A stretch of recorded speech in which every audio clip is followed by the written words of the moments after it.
नमस्कार दोस्तों, संवाद न्यूज इंटरनेशनल पर आप सबका बहुत बहुत स्वागत है। मैं हूं आपका अपना काफिर बुत परस्त राम भक्त राष्ट्रभक्त संकेत चतुर्वेदी। दोस्तों, आज का दिन यानी कि 15 अक्टूबर बहुत महत्वपूर्ण था, क्योंकि इसका इंपॉर्टेंस सिर्फ आज ही नहीं, आने वाले इस देश की राजनीति पर भविष्य में भी पड़ने वाला है। आप पूछेंगे क्यों? क्योंकि आज कोई 2 अक्टूबर तो है नहीं, 15 अक्टूबर कोई 15 अगस्त भी नहीं है। तो 15 अक्टूबर को इंपॉर्टेंट ऐसा क्या हुआ है जो मैं यहाँ खड़ा होकर के आपको बता रहा हूँ। देखिए, आपको मैं सबसे पहले एक इंट्रो देता हूं पूरे मामले का कि दरअसल हुआ क्या है। 15 अक्टूबर को फरवरी में मध्य प्रदेश हाई कोर्ट में, यानी कि जो ग्वालियर में जो उसकी बेंच बैठती है, वहां पर फरवरी 2025 में एक प्रस्ताव आता है कि अंबेडकर जी की मूर्ति वहां पर लगनी है। वहां पर एक फॉर्मर जो प्रेसिडेंट थे वहां के उनके बार एसोसिएशन के, जिनका नाम अनिल मिश्रा है, वो विरोध करते हैं अंबेडकर जी की मूर्ति लगने का। वहीं से उनका और बीच में और जो भीम आर्मी वगैरह है टकराव शुरू हो जाता है। 5 और 6 अक्टूबर के एक वीडियो वायरल होता है जिसमें अनिल मिश्रा जी कह रहे होते हैं कि अंबेडकर जी एक गंदे आदमी थे, वो अंग्रेजों के एजेंट थे, विदेशी थे, जातिवादी थे, और जो संविधान है वो BN राव ने बनाया था। तो इस पूरे मामले को लेकर के अनिल मिश्रा के ऊपर मुकदमा तो नहीं, मैं कहूंगा FIR, जिसे प्राथमिकी कहते हैं, प्राथमिकी ग्वालियर में दर्ज होती है। इसके साथ एक और प्राथमिकी उनके खिलाफ महाराष्ट्र में दर्ज हो जाती है। अनिल मिश्रा जी का कहना था कि अंबेडकरवाद की आड़ में कई बार हिंदुओं के जो देवी देवता हैं उनके बारे में अपशब्द बोले जाते हैं, उनके बारे में एक दुर्भावना के हिसाब से कई चीजें बोली जाती हैं जो गलत हैं। और यहीं से अनिल मिश्रा को साथ मिलना शुरू होता है हिंदू के सवर्ण समाज का, जिसमें ठाकुर भी थे, ब्राह्मण भी थे, और तो जो उनके वकील जो पक्ष था वो भी मिल जाता है उनको। अब 7 अक्टूबर को, क्योंकि 7 अक्टूबर को उनके खिलाफ FIR जो दर्ज थी वो 7 अक्टूबर को होती है, वो खुद ही पहुंच जाते हैं शाम तक गिरफ्तारी देने के लिए। उनके साथ में इतना बड़ा हुजूम ग्वालियर में इकट्ठा हो जाता है कि SP जो सिटी थी वो खुद ही मना कर देती है। वो कहती है प्लीज आप चले जाइए, हम आपको अरेस्ट ही नहीं करना चाहते। अनिल मिश्रा जी वापस चले आते। उन्होंने कहा भैया बोलना मेरे का अधिकार है, आप मेरे खिलाफ एक नहीं 100 FIR दर्ज करा दीजिए। अब जो भीम आर्मी वाले होते हैं उनका पक्ष ये था, वो कहते हैं कि अंबेडकर जी के खिलाफ कुछ भी बोलना यानी कि दलित समाज के खिलाफ बोलने वाला है, और वो इसका विरोध करते हैं। सिर्फ विरोध ही नहीं करते, कुछ तो और 2 कदम आगे निकल जाते हैं। वो कहते हैं मैंने जूतों से मारेंगे अनिल मिश्रा जी को, और कुछ कहते हैं कि हम ना जूतों की माला पहनेंगे। खैर वो बात का विषय है, उस विषय पर भी आपको बताऊंगा। तो अनिल मिश्रा जी के खिलाफ ये सब माहौल हो रहा होता है। वो कहते हैं कि अंबेडकर जी के खिलाफ बोलना पूरे दलित समाज के खिलाफ बोलने के समान है, और जो अनिल मिश्रा ने कहा वो मनोवादी मानसिकता का प्रतीक है। यहां रोक करके एक प्रश्न मैं भी करना चाहता हूं। जो लोग मनोवाद का गाना गाते हैं उनसे मैं पूछता हूं, क्या कभी उन्होंने मनु संहिता पढ़ी भी है? मनु संहिता का एक श्लोक भी आता है। और अगर ये सब लोग बौद्ध हो ही चुके हैं तो मनुवाद में, या यूं कहूं मनोवादी मानसिकता में, या यूं कहूं मनु संहिता में क्या लिखा है, उससे इनको क्या मतलब है? जब आप कन्वर्ट हो ही चुके हो तो उससे आपको क्या लेना देना है? या लेना देना इसलिए है क्योंकि आपको नौकरी पानी है, क्योंकि रिजर्वेशन का फायदा उठाना है? कहीं प्रश्न ये भी तो नहीं, कहीं मामले की असलियत ये ही तो नहीं। अनिल मिश्रा जी का ये कहना था कि जो संविधान है वो BN राव जी ने बनाया है, ना कि BR अम्बेडकर जी ने। दरअसल ये बात फैक्ट है कहीं ना कहीं। आप खुद भी अपने तथ्य जांच करके देखिएगा, जैसा मैं आपको स्क्रीन पे दिखा रहा हूं अभी, कि BN राव की क्या पोजीशन थी। और यहां पर अम्बेडकर जी के विषय में बता देता हूं। अम्बेडकर जी कई सारी कमिटीज थी, उन कमिटीज में से एक कमिटी के चेयरमैन थे। लगभग 26 कमिटीज थी शायद, आई एम नॉट श्योर, और मैं वो आंकड़ों में भी आपको सिद्ध करके दिखा दूंगा कि कौन सी कमेटी में वो थे, कौन सी में नहीं थे। जहां पर एक और भीम आर्मी वाले अनिल मिश्रा पर दलित मानसिकता का आरोप लगा रहे थे और कह रहे थे अंबेडकर जी के खिलाफ कुछ भी बोलना दलित समाज के खिलाफ बोलने वाला है। तो यहां पर अनिल मिश्रा जो सीनियर एडवोकेट हैं, उनका पक्ष ये था कि वो उनकी अपनी अभिव्यक्ति की आजादी है, वो देश के प्रधानमंत्री के खिलाफ भी बोल सकते हैं।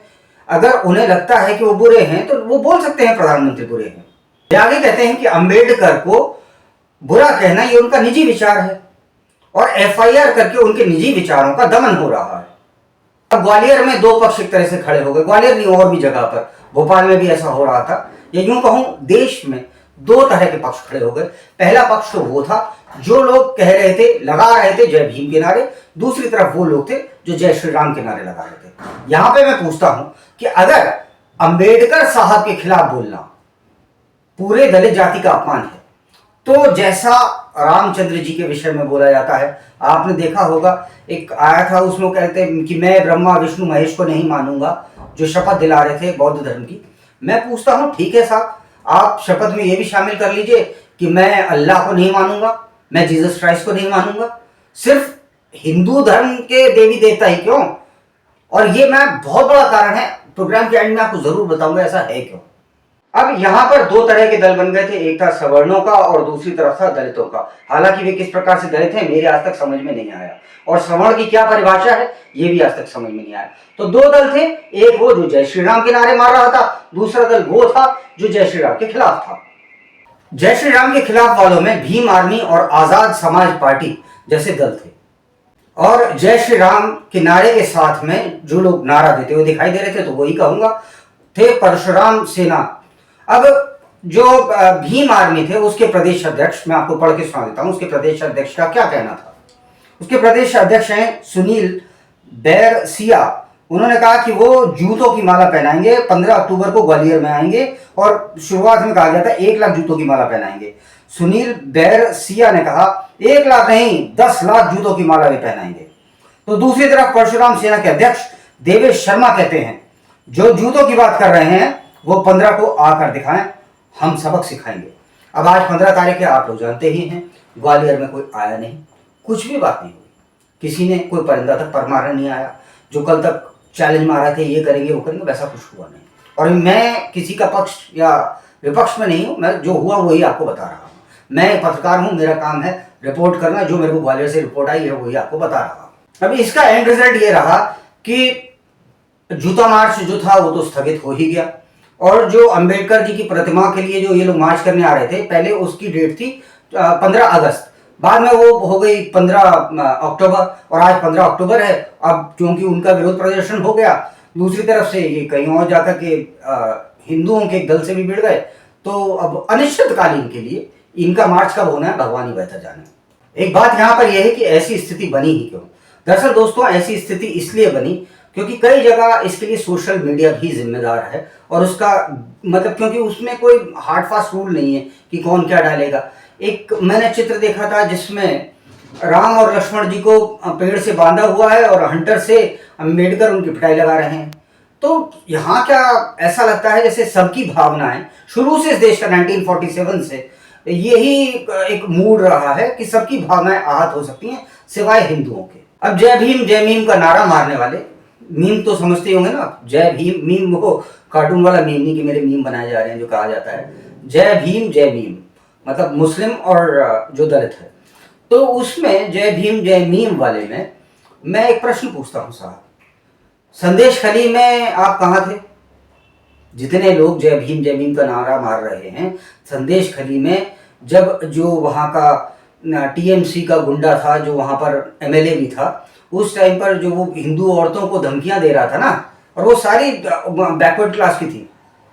हालांकि मेरे लिए हिंदू सिर्फ हिंदू है, कोई बैकवर्ड क्लास का नहीं है, लेकिन ये प्रश्न यहाँ पर इसलिए उठा रहा हूँ क्योंकि जानना चाहता हूँ कि ये उस समय जय भीम जय मीम का नारा मारने वाले ये जय भीम के नेता थे कहाँ?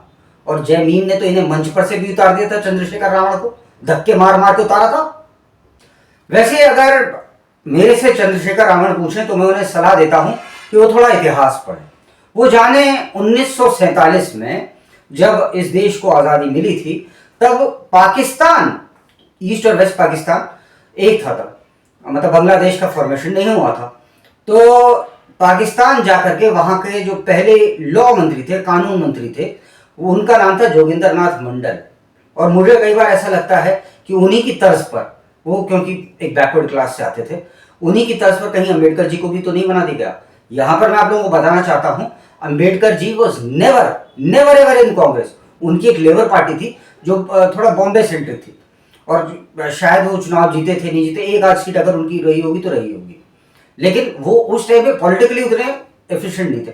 तो मेरे को ऐसा लगता है कहीं ना कहीं जोगिंदर नाथ मंडल को काउंटर करने के लिए यहां से अंबेडकर जी को बनाया गया। आई माइट बी रॉन्ग, क्योंकि भाई क्यों बनाया गया उसको मैं डिसाइफर नहीं कर सकता, लेकिन हाँ अब जोगिंदर, मैं क्यों बता रहा हूं और क्यों आप लोगों को बोल रहा हूं कि सुनना और समझना चाहिए। तो देखिए, जोगिंदर नाथ मंडल को वहां से खड़ा करा गया।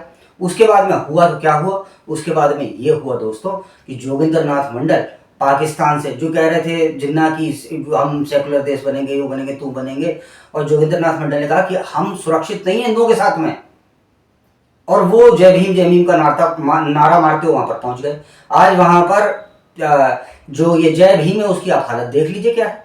जो वहां की माइनॉरिटीज हैं वो तो जय भीम का नारा नहीं मारती, लेकिन उनकी हालत क्या आप देख लीजिए।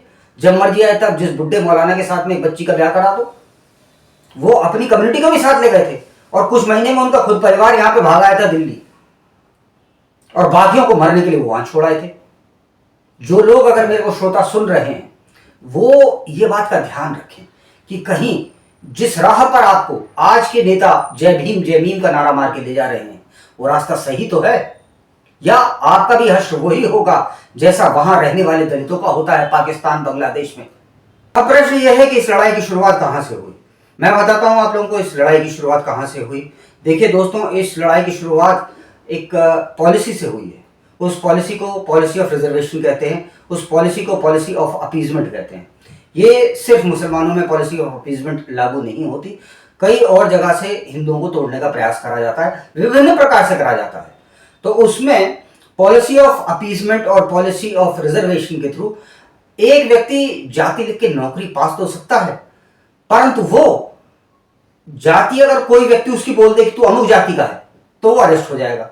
लिखने पे अरेस्ट नहीं है, लिखने पे नौकरी है, और कोई और बोल दे तो उसका अरेस्ट है, वो जेल जाएगा। कमाल का कानून है साहब। लिख दो तो नौकरी पाओ, और बोल दिया किसी ने तो वो जेल में पाओ। What is this. अब यहीं पर मैं पॉलिसी ऑफ रिजर्वेशन के बारे में थोड़ी और बात करता हूं। मैं देखिए एक दो प्रश्न और करता हूं। लिखा गया है कॉन्स्टिट्यूशन में ही, संविधान जिसका ये लोग कहते हैं संविधान, तो मैं उसी संविधान की दुहाई देकर के पूछ रहा हूं। कॉन्स्टिट्यूशन के शुरू में प्रीएम्बल में लिखा गया है everybody is equal in eyes of law. गलत तो नहीं कह रहा साहब, लिखा गया है ना प्रीएम्बल में। तो अगर everybody is equal in eyes of law, तो आप एक व्यक्ति को नौकरी इस आधार पे कैसे दे सकते हो कि वो अमुक जाति का है, और दूसरे से को नौकरी आप नहीं दे रहे क्योंकि वो अमुक जाति का है। ये कहां तक ठीक है, कहां तक गलत है, आप खुद ही सोचिए। पॉलिसी ऑफ रिजर्वेशन कहीं the main reason for brain drain from India, यहां से जो बच्चे जो वाकई इंटेलिजेंट होते हैं वो विदेशों में नौकरी करने चले जाते हैं, वो करते ही नहीं यहाँ पे नौकरी। आपको पता है इसको ब्रेन ड्रेन कहते हैं इस पूरे सिस्टम को, और इसके पीछे कहीं यही पॉलिसी तो नहीं है। क्यों? क्योंकि एक आदमी बड़े एफिशिएंटली वर्क करता है सरकारी तंत्र में और दूसरे आदमी बेकार करता है, लेकिन उसकी जाति कुछ है। तो पॉलिसी में रिजर्वेशन में ये भी है कि रिजर्वेशन इन प्रमोशन।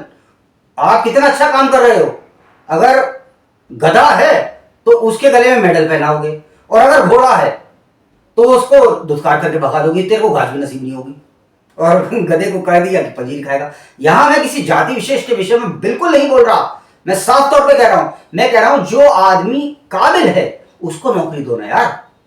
इस पॉलिसी ऑफ रिजर्वेशन की वजह से क्या हिंदू आपस में बट नहीं रहे हैं? आपने अमूमन एक वाक्य सुना होगा, हिंदू मुसलमान मत करो माहौल खराब होगा, लेकिन हाँ ठाकुर बनिया शूद्र और वैश्य ये सब खूब करो, इससे माहौल में मिठास बनी रहती है। लिखित में भी दो तुम कौन सी जाति के हो। अरे मैं इंडियन हूं, मेरी यही जाति काफी नहीं है क्या? आगे की आपको जरूरत क्या आन पड़ी है? पूछना है मैक्सिमम ये पूछ लो, आप हिंदू हो, आप ईसाई हो, आप बौद्ध हो, क्या हो बता दो साफ। लेकिन बौद्ध का भी अजीब हिसाब किताब है, क्योंकि नौकरी पानी है तो अपनी मतलब वो पूरा नाम वही करेंगे। यहां पर एक प्रश्न और करता हूं, एक बात बताइए कि क्या ब्राह्मण, क्या वैश्य, क्या शूद्र ये लोग गरीब नहीं होते? या गरीब होने का ठेका सिर्फ और सिर्फ उनका है जिनका आपने schedule of constitution, schedule caste क्या होता है, जो शेड्यूल ऑफ कॉन्स्टिट्यूशन में लिखा होता है, ये आपने मान रखा है कॉन्स्टिट्यूशन में कि ये लोग हैं, उसमें जातियां आती जाती रहती हैं। तो उस शेड्यूल में जो आपने जिनके नाम लिख दिए वही गरीब है। ब्राह्मण गरीब हो ही नहीं सकता, बनिया गरीब हो ही नहीं सकता। ये आप कैसी मेंटेलिटी आपकी? हो सकता है यार मैं सैकड़ों आपको ब्राह्मण दिखा दूं। अब कहा जाता है जिस कारण से रिजर्वेशन की पॉलिसी ऑफ रिवर्स डिस्क्रिमिनेशन मानी जाती है, तो उसमें कहा जाता है कि तुम्हारे पूर्वजों ने हमारे पूर्वजों के साथ गलत करा था। एक प्रश्न है दोस्तों, 500 साल शासन था मुगलों का, 200 साल शासन जो था वो था अंग्रेजों का, तो 700 साल तक ब्राह्मण ने तुम पर जुल्म, क्षत्रिय ने तुम पर जुल्म कब कर डाले, वैश्य ने तुम पर जुल्म कब कर डाले। मैं आपको इस बात की अब हकीकत बताने वाला हूं कि दरअसल ये डिवाइड क्यों पैदा करा जा रहा है। तो बेसिकली ये बहुत बड़ी एक साजिश है कम्युनिस्ट लोगों की, कम्युनिस्ट सरकारों की, ये बताने के लिए कि देखो यार कितना डिवीजन है, कितने हम बुरे हैं, और एग्जैक्टली क्यों है ये एक तरह का ट्रेड है। जो हिंदू धर्म है वो वर्ल्ड में मतलब नंबर्स के हिसाब में बल्क है, ये जहां पर भी गया उसी का ही रेन आ जाएगा, उसी का ही मार्केट बनेगा, वही धर्म सबसे बड़ा हो जाएगा, रिलीजन हो चाहे वो मजहब हो, वही सबसे बड़ा हो जाएगा। तो एक कम्युनिस्ट प्रोपेगेंडा है ये। सच तो यह दोस्तों कि ये बेसिकली आपको ये सब इसलिए पढ़ाया जा रहा है, बताया जा रहा है कि आपके दिमाग में ये बात डाल दी जाए कि ये हिंदू इससे लड़ रहा है, हिंदुओं में ये कमी है वो कमी है, सब हमारे अपने हैं भाई, हम कोई भी अलग नहीं है, हम सब भाई हैं। बेसिकली बताया ये जा रहा है, इसलिए जा रहा है, एक कम्युनिस्ट प्रोपेगेंडा है जिस प्रोपेगेंडा के थ्रू आपको बताया गया था कि Shivaji was a mountain rat. Delhi university की किताबों में पढ़ाते थे भगत सिंह को टेररिस्ट बता दिया गया था। ये वही कम्युनिस्ट प्रोपेगेंडा है जो वर्क करता है फॉरेन एजेंसीज के लिए। और ओवरऑल ये दिखाने से के पीछे रीजन क्या है। मान लीजिए हिंदू डिवाइड हुआ, अगर कुछ लोग ईसाई बन गए और कुछ लोग ने मजहब स्वीकार कर लिया, जो मैक्सिमम हिंदू स्वीकार कर लेगा, 100 मतलब 1 अरब लोग जहां पर गए, वही जो धर्म है, धर्म तो नहीं मैं कहूँगा, वही जो मजहब है वो डोमिनेट करेगा वर्ल्ड को। यही कहना था मुझे। आप लोगों का बहुत बहुत आभार, आप लोगों ने यहाँ तक सुना, आपका धन्यवाद। आप लोगों से मैं एक छोटी सी रिक्वेस्ट करता हूँ कि अगर आपको मेरी बात सही लगी हो तो कृपया मेरे को सब्सक्राइब करें। नमस्कार, जय श्री राम। हिंदू एकता बनी रहे।